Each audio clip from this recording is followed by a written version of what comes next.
Good afternoon. Can everybody hear me? We good? I do not promise any sanity out of this. I definitely am going to speak to the topic, but I don't know about sanity. I appreciate everybody indulging me. I have notes because there's so many small things that are not small that I want to say about all these topics. So we will go through it. So if you're all in business right now, you're running, and trying to be consistent and steady. So I think this is going to be a relevant topic for everybody. You know, we always hear about slow and steady wins the race. And, you know, people talk about consistency and people want trusted partners. When I think about all the clients that are long-standing clients who come to us time and again, they absolutely need you to be steady. They need you to be there, you know, to come prepared, but they don't need anyone slow. Like when I think about everything that everybody is going through right now, fast and steady are what it takes to win the race. And many of our clients are going through digital transformation, and that's where this kind of pressure point comes in, right? The need for speed is coming in as businesses have been, you know, investing. A lot of people have invested in retooling their business, reimagining themselves after COVID. And with the economy being what it is right now, everyone is focused again on, and we need to make money and we need to do it faster, right? So as all these pressures have mounted, we have certainly noticed, I don't want to say it's a tone change because everyone is always trying to grow their business and make money and do those things, but the pressure associated with it is starting to, you know, pick up a little bit. The other thing, you know, I know as we work with multi-generational people, our team has people in their 60s, 50s, 40s, 30s, 20s, and we even had a 17-year-old intern a couple of years ago. And, you know, different people are calibrated differently to move, to respond to situations. And so as we've onboarded a lot of new people, a lot of people that have a different relationship to their work, a relationship to speed, you know, we've had to give people a context in what's important. And I think, you know, for people that are like, where's the fire? It is literally everywhere, right? We are all standing in fire. So let's talk about standing in fire. So acceleration is the theme, and the acceleration has come in for us in absolutely every way. And I should say that we are a full service agency. So we could have clients coming to us for brand strategy or, you know, business and positioning strategy. We could have people that are really focused on the visual aesthetics of their brand and their story and how they show up.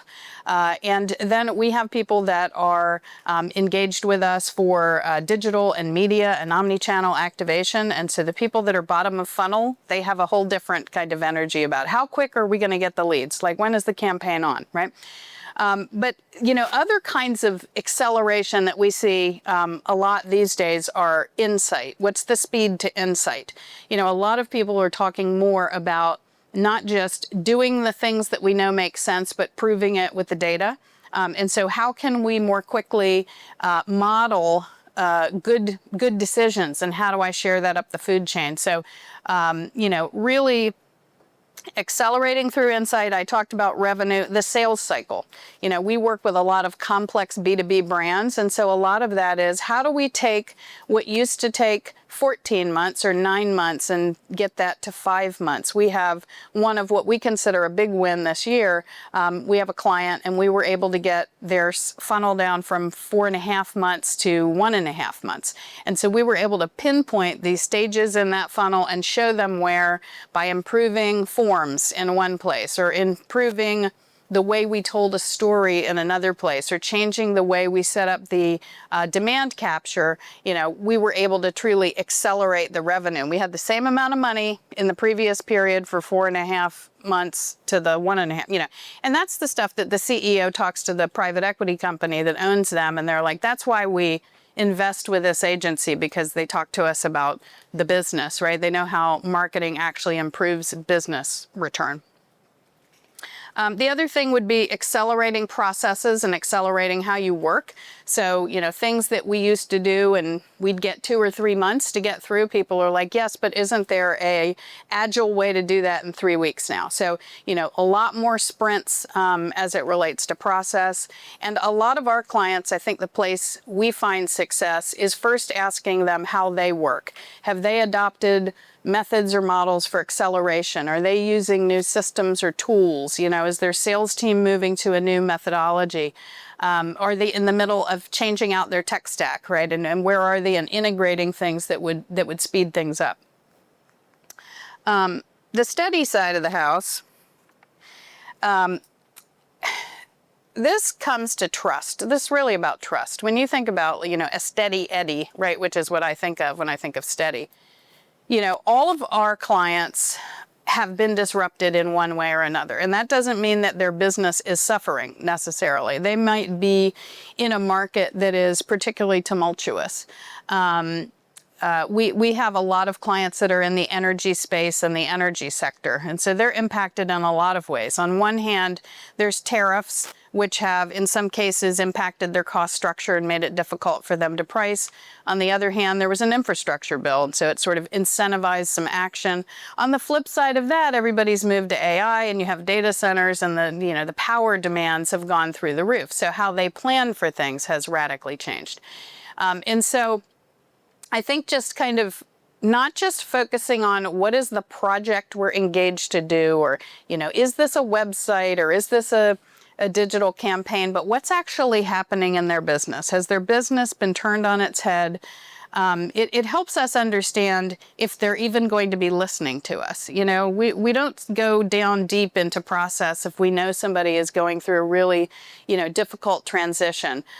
Or if it's an executive in the room, we might lean towards what they're going to get out of this project at the end of it rather than what it's going to feel like going into the, the front end of it. So, kind of picking your battles so that you can come across with that credibility of you pick the right people, we're steady, we know how to navigate this process, and it's all going to be fine, right? There's a lot of it's all going to be fine that we talk about.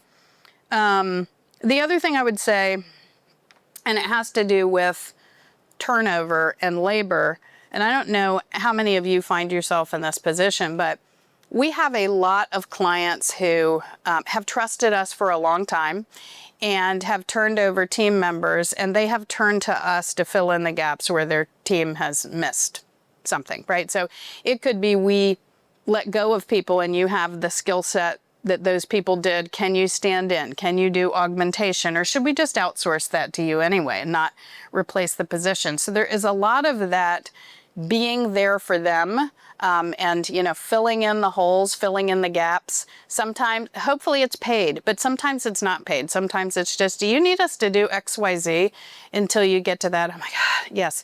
And so that's been a good strategy for us over the last couple of years for sure. All right, jettison the boosters. All right, let's see what I was actually going to say. I know what I think I should say here, but let's see. So part of, everybody's heard the saying, what got you here won't get you there, right? As you grow, as you scale your business, as you determine the best solutions that you have to offer for your clients, you get to a place in that journey where you need to change. You need to change either the energy of it, the delivery of it, how you talk about it, how you price it, how fast you do it, all of those things. And so, I think about the model of when you're, launching a shuttle, you use certain rockets and boosters to get to a place, and then you drop them, right? And these beautiful, really expensive things just peel off because they did their job and they're gone. And it's very difficult to think about your business that way or your processes that way, but especially with the demands that we all have to be different and be faster and be more cost effective and all those things, it even could be we only use certain people or certain things up to a point in an engagement, and then we peel them out because we have to get leaner now, right? Or it has to go faster or whatever. But really kind of thinking about those things. What are the layers that you can put aside that don't have to come along for the ride, that can enable you to go faster or work better for the client? Change, travel light. Okay, I've covered all that. Practice is hard. Any excuse to put Muhammad Ali in a presentation, I will take it. I love Muhammad Ali. And this was just a great picture. The thing that I think makes it being fast while being steady takes continual practice. You know, being slow and steady, you can take your time. You can make sure. But being fast and steady requires that you have an acumen, a disciplinary, expertise, a delivery professionalism. And that's one thing I feel that our clients have raised the bar on their expectations, right? It is more cost effective and faster, but better, right? You have to hit the mark. And so the practice is really critical. The practice is essential to that. And that could be documenting things, right? It could be not just trying things and doing them and being able to repeat them, but documenting them so everybody knows why you do certain things a certain way. I definitely, since the pandemic, as we had different people come into our organization, some went out, some changed, some grew, there was kind of a sense of, everybody gets to invent the way they do things. And we've had to kind of return to, no, we have disciplines and practices. We've documented certain processes, to be efficient and scalable and to show up in a steady way while being fast. You have to be consistent. You have to be able to, stick to that sort of discipline approach. And then communication. The communication skills that are necessary, I think, are critical. And we talk about this a lot with younger people, which is, it's one thing to do beautiful work and know it's beautiful and send it to a client. It's another thing to know how to talk about why we did what we did. And I think about the previous speaker, right, Matchstick, talking about how you frame certain things. He used one of my favorite things, which is, the subjectivity, objectivity piece, right? All the time, right? It's so important. And so I think that's one of those things. If you have a firm that has a lot of younger people, if you hire people that are new in the workforce, I think it's really important for them to understand how critical it is to put guardrails around things, to remind people why you're making certain decisions, and to practice the communication as much as you're practicing the skill.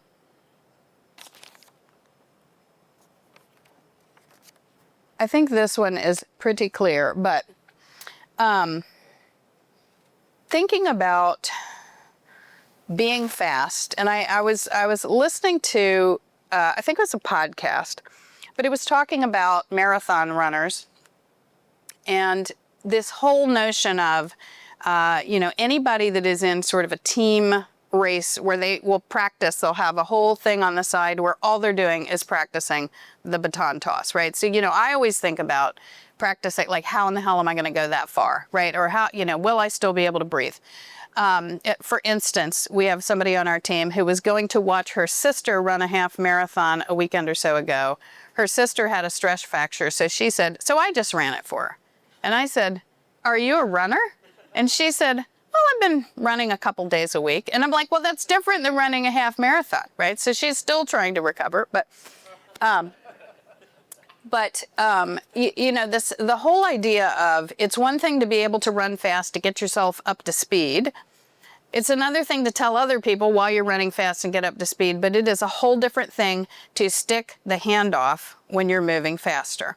And so that is something, I used to have a boss that talked a lot about, the place that we lose all our money, the place we lose all the trust is when we fail to do a handoff properly. And that could be internally, amongst ourselves, or it could be with the client, right? Failing to properly convey, to hand off, or, it could be the typo on, the cover of something, right? Whatever that is. And so, again, I go back to practice, right? Practice is the punchline to all of this, is making sure that you're working on those handoffs. It could be as simple as, and it's not simple, but it could be doing Myers-Briggs with people and understanding who the detail people are and who the faster moving surface level people are, so that you understand what your strengths and weaknesses are, where somebody might be likely not to catch the baton, you know, those kinds of things. But especially with all of the teamwork that's required to hand off, and again, with a lot of it, most of it these days being virtual, you know, and certainly virtual to clients. I don't know any project that I work on that there's probably not people in 5 states, right? There's a lot of local, and then there's somebody in Ohio, and there's somebody in New York, and maybe California had to get on the line. So it's not only, I mean, this happens to be a physical metaphor of an actual handoff, but it, you know, you really have to also coordinate things like time zones, right? When is the best time to do a handoff? So it's just thinking at all those additional layers of, it's one thing to be running, but if you missed your window, you know, that no good. And so that's a lot of the things that we find ourselves sequencing right now as well. Agony. So race in Greek is agon, and agony is what it's like to constantly be racing, right? So that is how it can feel, right? To be running and not remember why you're running so hard. And I say this to all the business owners in the room, right? You don't get to stop, right? You don't get to rethink everything, right? You have to keep moving while you're considering concepts like this, while you're making time to come to a conference, while you're answering emails in the bathroom between things, right? And so, you know, just know that, you know, fast and agony come together, right? And you have to find those places and those breaks to get yourself to do things like this, right? To get additional perspective. You don't really get to stop. It could be slowing down to a jog. It could be jogging alongside somebody that gives you relief or that you enjoy time with. But, you know, make sure to make time for that. I grew up, I'm not going to say when I grew up, but as a kid, when I would watch the Saturday cartoons, there used to be a commercial on, and it was, I think it was ABC Wide World of Sports, right? Is that Wild World of Sports?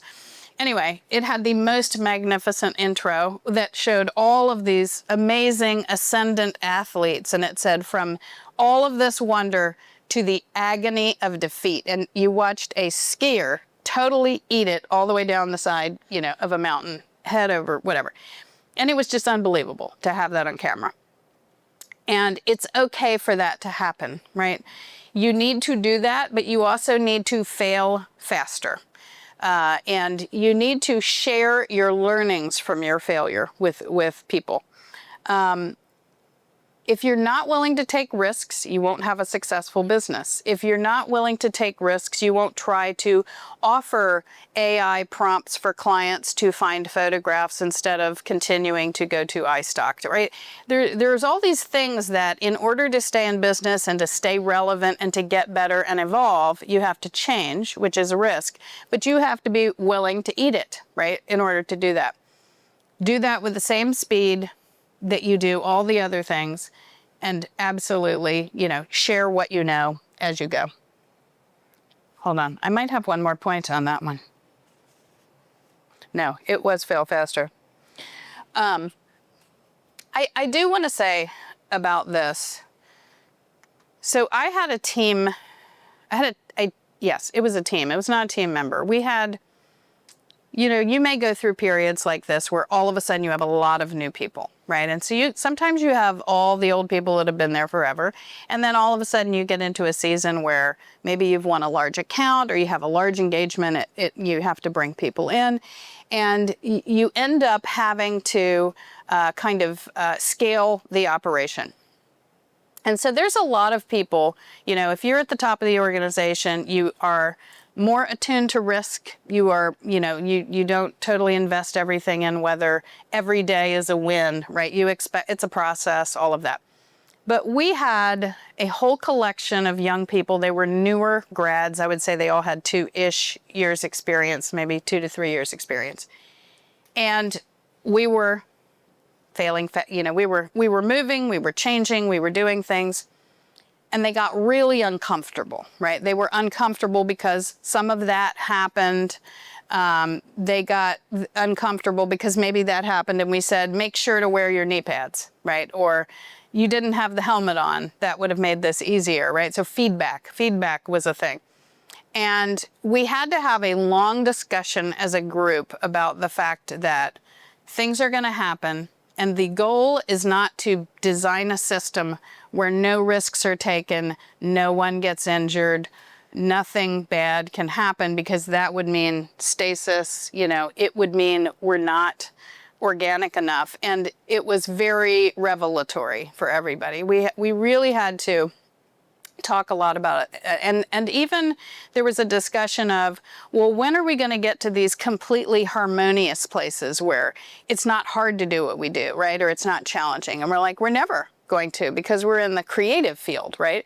It's open. It's right where it's, you know, great ideas come where there's charge or there's tension and there's pressure. So if you remove all those things from the system, you know, it's not going to be the same. And so we really had to help people find their place with that and understand the different dynamics. And I really, again, I don't know how multi-generational you all are, but it is really important to understand the people that are scared to death about what you do, the people that love it, right? You know, there are people that love this. Like, put me in I want to be the one, right? I'm going to go over the mountain first, or I want to be the first to do that thing, or I was the one, which was, give me the client that everyone hates. I'm going to make them love me, right? Like, that's you know, everybody has a thing. You got to figure out what those things are, because part of being able to get up to speed and stay steady is knowing you have the right people playing in the right positions. As soon as you put the wrong people in those positions, you're going to lose speed, or you're going to fumble more. You know, those are the kinds of things. Or you're just going to appear unsteady to the customer. And then there's victory, right? Victory. This is so important to celebrate.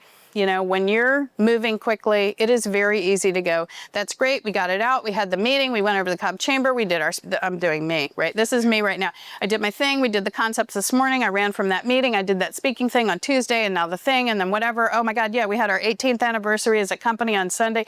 We didn't stop to go, oh my God, we've been in business 18 years. We're behind, right? So we need to post on social. We need to get the damn cake that we get every year to go, this is really something, right? Companies don't always last this long. Like, we're having wins. Victory and celebrating victory takes as much discipline as winning the account, doing the work. It's hard to take time for it. You have to make time for it. I think the easiest thing there for us has been to create programs. So we have committees, they're employee-driven committees. We've had to change it up. We have a staff meeting schedule. We've put the birthdays and the celebrations around that. So there's a place, we know who's in charge of the cake and who's in charge of putting the confetti up and the different things. You know, when you have something that everybody has a hand in, it's easier to make sure that all of those things happen. But you have to celebrate the victories, and not just celebrate them internally, celebrate them with the customer, with the client. I mentioned getting that sales cycle down from 4.5 months to 1.5 months. That was a real thing. Like, I made extra time. I talked to the CEO. We got on a call. I talked about his board meeting, and I'm like, can you believe that? Do you remember when we started 3 years ago, when you didn't have any data and you didn't have any tech stack, and you guys had just combined these companies? And so, you know, to really kind of visit how far you'd come, and that you're, you know, improving, and you're creating a system that can repeat itself and can start to be predictive. Those are real victories. We also had a client earlier in the year that had a very high stakes presentation. It was a high stakes sale, and you know what their decks look like, right? The sales guy, it was a really bad deck. And they said, this is really important. We're doing the RFP, we know the story, but we need to really add some extra polish. And so we said, well, we'd love to help you with that. You know, let's do it. So we ended up, it wasn't even that hard. We spent, I think, 5 days. It was over the course of 5 days.